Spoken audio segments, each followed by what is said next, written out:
Hey, Don, long day, huh? Steve, I'm sure that everybody endured the same way we did, yes. But thank you for everybody for joining. Uh, um, Unless I missed a deal or something, it didn't look like any teams moved pending UFA's rights for a pick, including Torrey. Is that because the market is going to be so big, or why do you think that was the case? Again, it's pretty hard to predict. I mean, obviously, you're seeing some RFA deals and some UFA deals just start to trickle in. So maybe that's going to start the process overall as we head to the 9th. But as of right now, none of those deals have outside of the Edmonton and Calgary, Montreal, where they did trade the rights. So I can only speak for our situation relative to everybody else's. In your situation, did nothing materialize? Or are you still hoping to circle back?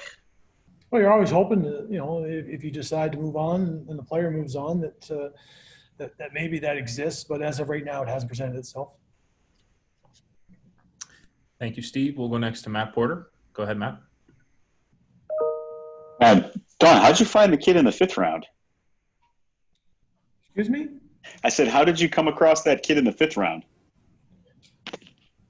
Well, we had some inside knowledge, and I think we tried to tap into it as best we could, to be perfectly honest with you, Matt. I think that, we've now turned that development portfolio over completely to Chris Kelly, by the way.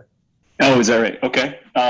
So obviously he's, one of, your 4 picks. There's obviously a common thread with all of them. Is that pure coincidence, or have you kind of found, something that like a comfort level or some kind of other thing you like about the U.S. kind of USHL college route aside, instead of Canadian junior, ranks that you haven't really explored too much in the past few years? Yeah, to tell you the honest truth, we're trying to look at the best player available. Obviously, we're cognizant of a development path and what the player's upside is, depending on where you're picking. I mean, in some cases, you've targeted 2 or 3 players, and you're tapping into European scouts because one of them may be playing in that environment, and all of a sudden they're off the board. So, again, you put so much time and effort, and I have to applaud our staff for the amount of detail they put in over an extended period of time, and obviously unusual circumstances, to try and make sure to put us in a position that we're drafting a player that we really, really like, that we know very well, that we've done enough background work on, that we feel fits into the identity, the culture, and most importantly, the talent that we're looking for. And hopefully we've done that. I'm sure every other team in the league is looking to do the exact same thing. It doesn't matter to me where that player is playing. Obviously, you want to look at the development path for each and every one of them and provide the resources necessary after you do choose them. Thanks, Matt. We'll go next to Jimmy Murphy. Go ahead, Jimmy. Hey, Don, can you hear me? I do, Jimmy. Thank you. Okay, good.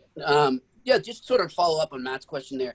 I was just listening to a couple other, scouts from around the league or, director of scouting is talking about the draft and kind of resisting going with all sort of the central scouting bureau, whatever rankings are out there, and just the discipline to stay within your own rankings and really believe in your scouts. Is that kind of how you approach it too? I think they're all, resources.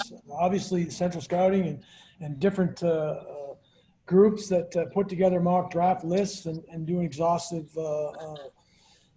studies on their own behalf. I think they're all resources. And ultimately, we're really in this business. You're paid for your expertise and your opinion. And I think we put together a list. We went over it exhaustively and gone back over in terms of the players that we felt had a chance to be in the spots. Obviously, you're looking to potentially trade up or back in situations. So you have to have a wide list, and you can't just fall in love with one player. It just can't happen. That player can disappear right in the pick in front of you. So you have to be prepared to have a group of players every time your pick comes up and do the work, and that's what we hopefully tried to do. And we looked at a longer term play with some of these players and feel like the development upside, if we provide the resources and if the player is committed to being the player they can become, then we've got a chance to have really good hockey players. Thanks, Jimmy. Just a reminder for media, if you have another question, go ahead and click the raise your hand feature at the bottom of the screen. Fluto Shinzawa, go ahead. Hi, Don. If you look ahead to Friday and perhaps the segment beyond, you look at the financial implications of what's going on, the qualifying offers that are expanding that market, and then you tie that into whatever your needs may be. How do you see this free agency market kind of tie into what you'd like to achieve? Well, Fluto, ultimately we'd like to improve our club. You know, we've tried to look at our roster and we've explored some opportunities over the past 3 weeks, and it hasn't come to fruition that we've changed anybody at this point in time. It may. There's been just a lot of conversations going on about the financial aspects and the landscape and how things are going to look, and some teams have made some moves in that regard, and we're trying to look at it from a wide lens and realistically, knowing that our club, we do have to improve, whether that's through internal growth or obviously through some acquisition, and we're going to explore them. I think that you're seeing a sort of a new non-QO market emerge. You have to assess where those players necessarily fall into it. Maybe a little bit of a excess supply. There's just a tremendous amount of goalie talk being out there. So I think the pieces of the puzzle are uncertain, as is when we start and how all those things factor together. We know we have a good hockey club where we're at. We'd like to get better. We'd like to improve. We're not as good as we need to be. That's the bottom line. So we're going to explore absolutely everything. But there are some financial constraints.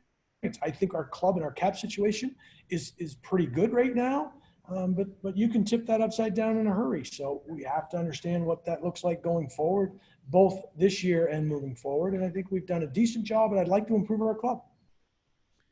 Thank you, Fluto. We'll take our final question from Nick Coit. Go ahead, Nick.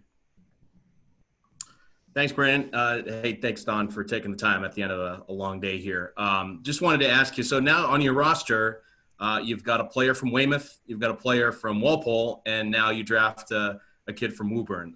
Is it pure coincidence that you're adding up on the local players, or is there some sort of stock or value you put into having guys that are local, know the organization, know the Bruins, and does it help you scout them a little bit, maybe from a young age? Well, I mean, it's a privilege to play for the Boston Bruins. I believe that.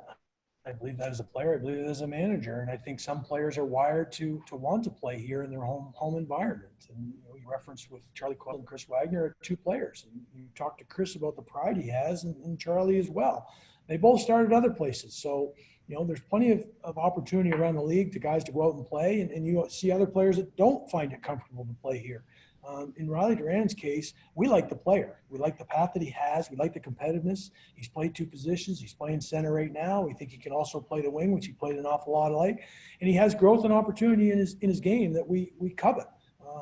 And the background check that we've worked, he'd be a young man that should be able to handle playing in his home environment.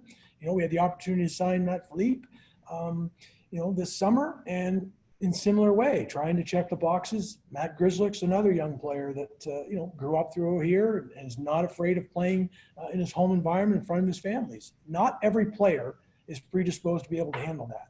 But the players that we have on our roster, they really enjoy it here, and rightfully so. This is a tremendous organization to play for. And the city itself, as you guys all know, they will buy you a beer when you win. And they will tell you when you're not playing well. And that's just a fact of life. And as a competitive person, an athlete, you really don't want it any other way.